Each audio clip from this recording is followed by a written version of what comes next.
Glenview TV.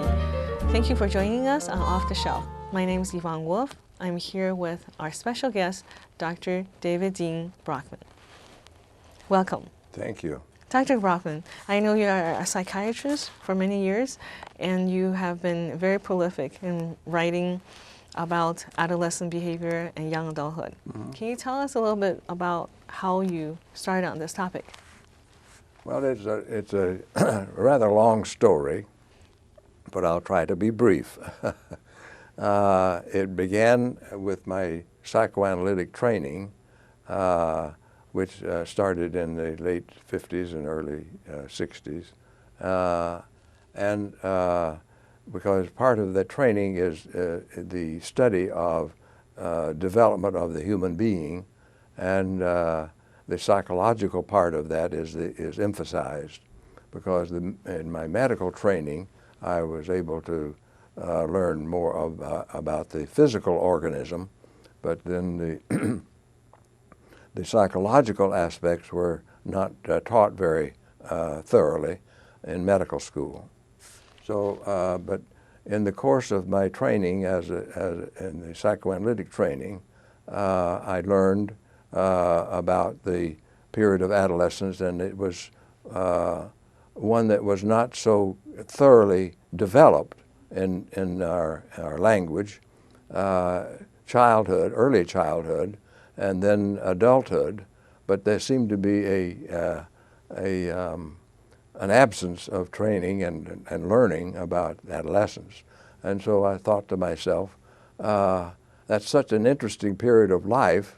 Yes. Because people develop physically, and so I wanted to pursue that. So I made a point to gather as much information as I could. And that's how the first book that I wrote, which I edited, arose, following a lecture series that I had arranged at the University of Illinois Department of Psychology. Now, that's a subject that was not very much studied, but now it seems like every school district wants to know more, and it's become a specialty, hasn't it? Yes, it has, not only in terms of the service of giving therapy by social workers and psychologists, but also psychiatrists and their efforts to explain the horrible experience of parents when their child commits suicide. And that is such a horrible event. And so the experience that we have now is that there are so much pressures put upon the young person to learn from the educational system about this part of chemistry, or that part of literature, or that part of science, so forth. So it's a difficult thing for them to survive that pressure, and so they succumb to the inner turmoil, and but the availability of treatment is very extensive, so we would advise parents to seek as much help as they possibly can. Mm-hmm. Will you define adolescence for us, just so we're clear on what that means? Well, adolescence it can be defined by age. When we say that a person approaches pre-adolescence from 11 to 13, and then adolescence then would be from 13 to 20. And for some men, as well as women, but more so men, they remain adolescent throughout their lifespan because they're still into various things that define behavior of an adolescent person, whether it's playing games or whatever. But normally we'd say that the adolescent is a period from 13 to 20. And women seem to mature a little quicker by 23 or 24, whereas men seem to mature a little later than that. And as I say, sometimes never.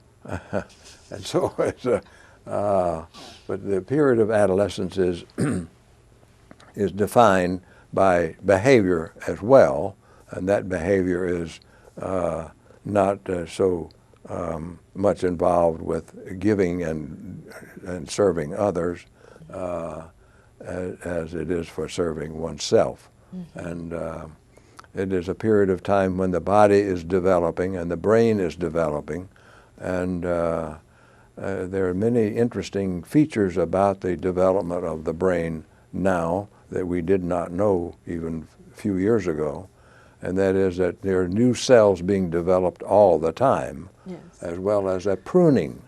There's a pruning at 3, at 6, and in the early adolescence, and then later in adolescence. But that pruning, it serves a good purpose. It provides room. Yes, and perhaps be able to focus more on certain That's interests. Correct, and learning new techniques and new knowledge, new information. And the period of adolescence is, as I say, one of the most interesting periods of life, and that's why I chose to write about it. So do you feel like that adolescent, the way we see adolescent has changed as a society? That I know that people don't get married as early, mm-hmm, but how have we, society, view of expectations of adolescent behavior changed? Well, I think the changes that seem to be observed more so in the suburban areas is that the parents are expecting their children to excel because they have to get into the prime Ivy League schools, or else they will not be successful in life, and which is a misunderstanding, I think, on the parents' part, because it's not access to success is dependent upon getting into Harvard or Yale or Columbia. But it doesn't seem to me that much of a primary concern. It's wherever you go that you can excel, and because the opportunities are there if you take and seize that opportunity. Yeah, Carpe diem. Yes, and then so perhaps as a mental mindset rather than a set amount of knowledge and skills. Well, it's not only the amount of knowledge. It seems to be that it's a broad range of pressures, because they have to. The child is expected to do some public service, as well as learn to play an instrument, and to play an instrument requires a lot of time and energy and instruction. So it's an enormous amount of pressure that is imposed upon the child in that period of time that we call adolescence. Now, well, didn't we expect much from young people before too? In our previous generations, we expect them to go to war. We expect them to raise a family. We expect them sometimes to build a house on their, by receiving a package from Sears. Yeah, right? that's correct. So tell me, how is it different? How is it different now? Our culture has changed, and the pressures that exist in the culture to succeed is different now than when it was in the 18th century and in the early 19th century.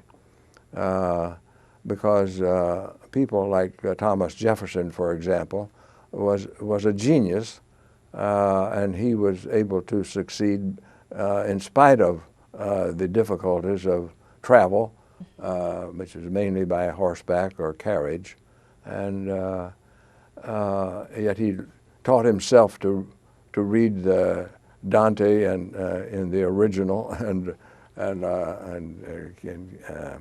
Virgil in the original Latin, and Homer in the original. So he was a special kind of person, but not everybody had the skills that he had, and so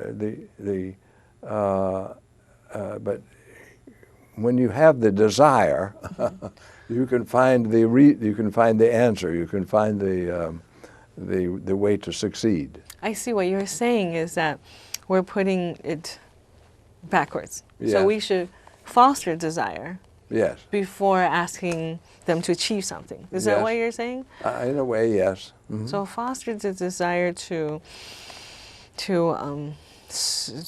provide for your home, and then get an education that would feed your family, perhaps.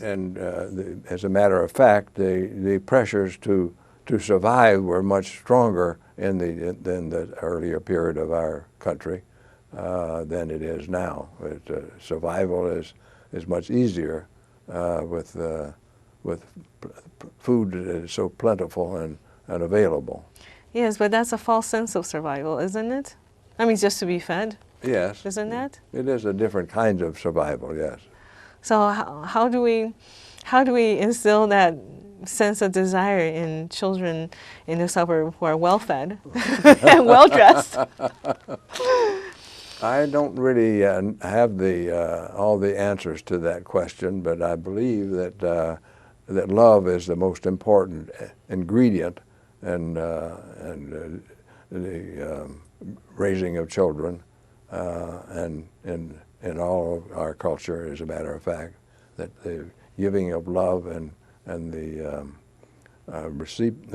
reception of love from one's parents is an essential ingredient to success. Yeah, so they can replicate that for someone else, Yeah. right? Mm-hmm. And so you mentioned narcissism, as a main focus of your study in adolescent. Yes.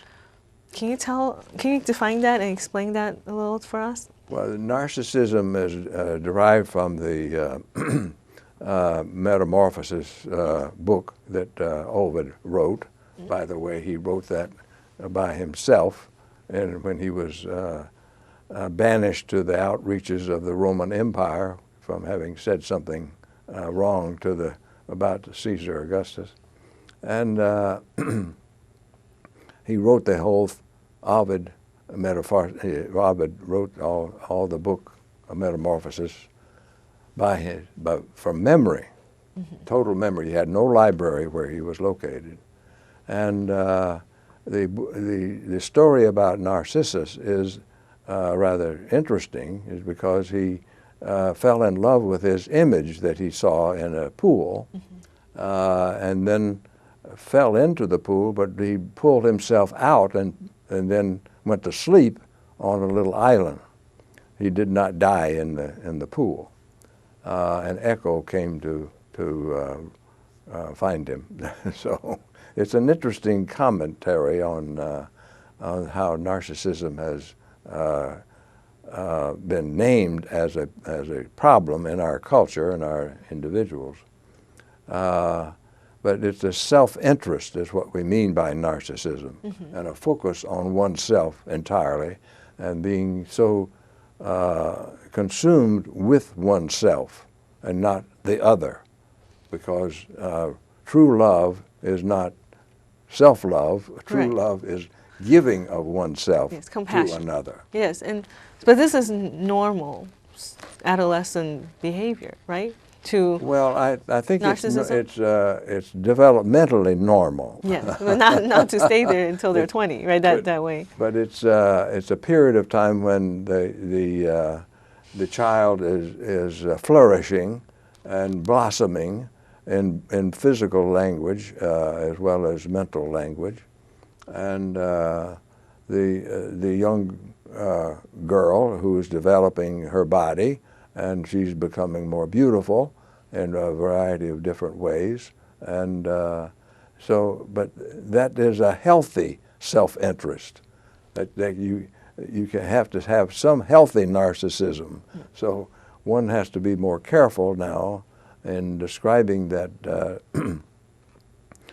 situation or definition of the self as being more focused on oneself, but it can be also a healthy focus. Tell me very briefly more about this book. You mentioned that there's Don Quixote in there and other literary figures, but also power corrupts. Yes. What is that? How does that fit? Power is a very interesting factor in our personality because we enjoy having power over others. That's the way Nietzsche defines it. And the use of power is not always bad. It can be very constructive. When we, as the parent with the child, we prevent the child from running out into the street, and we grab the child and keep it from being hurt. So power is not all bad, but my description of it in my book is the pathological uses of power. And it's also true of another chapter in the book about Don Juan, whose inability to grow up and be able to love one woman, and the problem with Achilles was when he was unable to get beyond his own interest in himself. Yes. So his narcissism. He sulked in his tent. Right. Your newest book is going to be published soon. Hopefully. And can you tell us a little bit about Dante's my adolescence? focus currently is on the Divine Comedy. It's written by Dante Alighieri in the early part of the 13th century and 14th century, actually. 13th is 1200 and 14th is 1300. Yes, go on. So he was the victim of double parent loss, which was a focus of some of my research earlier.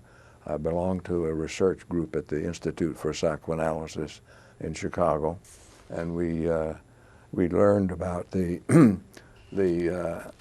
freezing of a person's personality due to the loss of parents, and either one or both, and Dante suffered both. And so it traumatizes the personality and fixates it at a very early level of development. And because all the people that we analyzed claimed that their personality was frozen.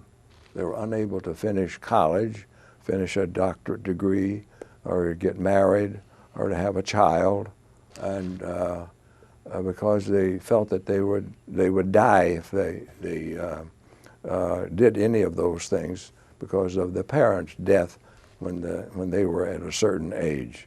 This original trauma that Dante suffered of the parent loss was compounded when he was banished from his beloved city of Florence, and where he had been a successful politician as well as a dutiful citizen of the city of Florence. And he was elected 3 times to the position of prior, which is like a magistrate's position, and he acted as a judge, a local judge.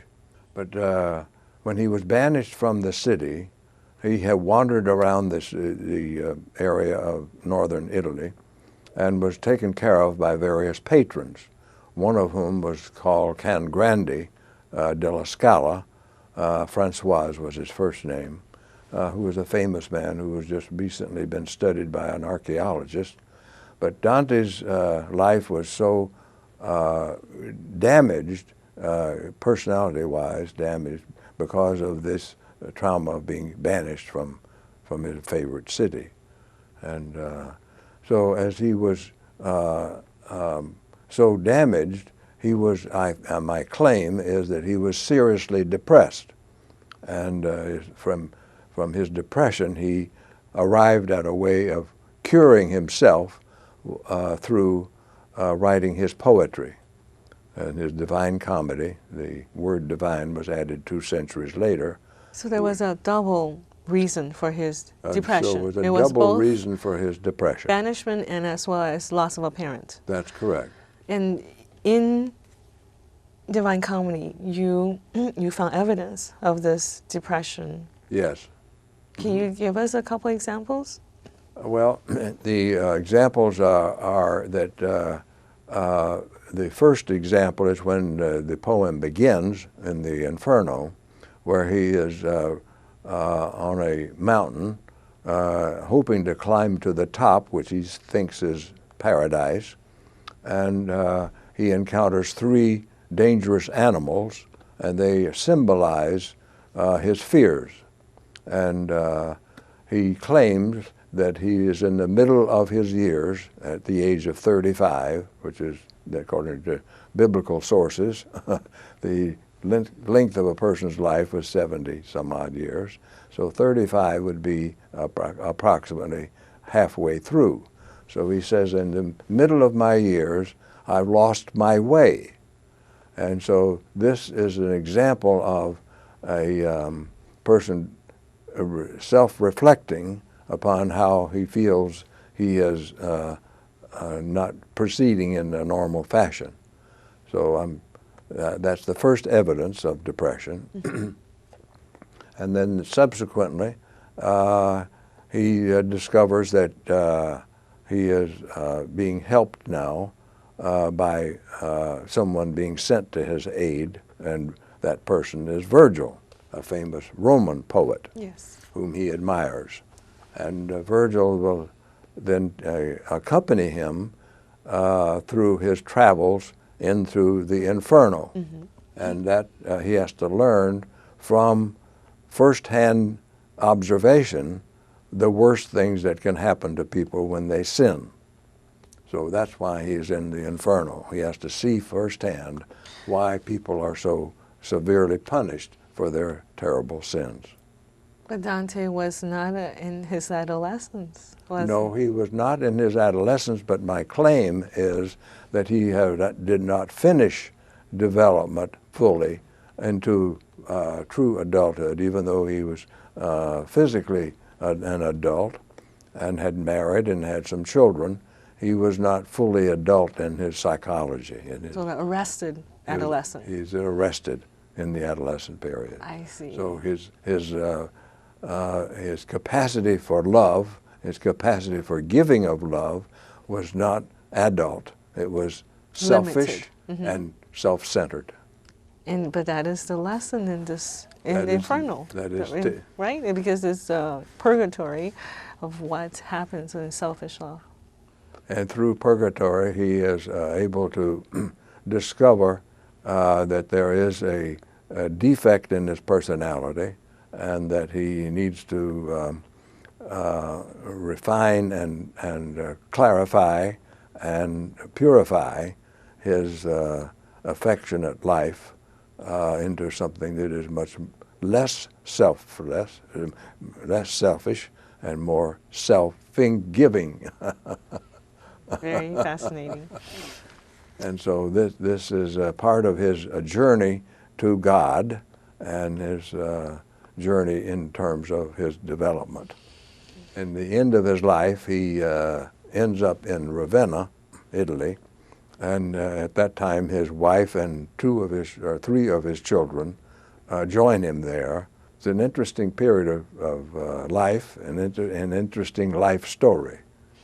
And his poetry is such a beautiful description of that journey. Yes, it certainly is. And that's why we continue to find it appealing and attractive to read about. Correct.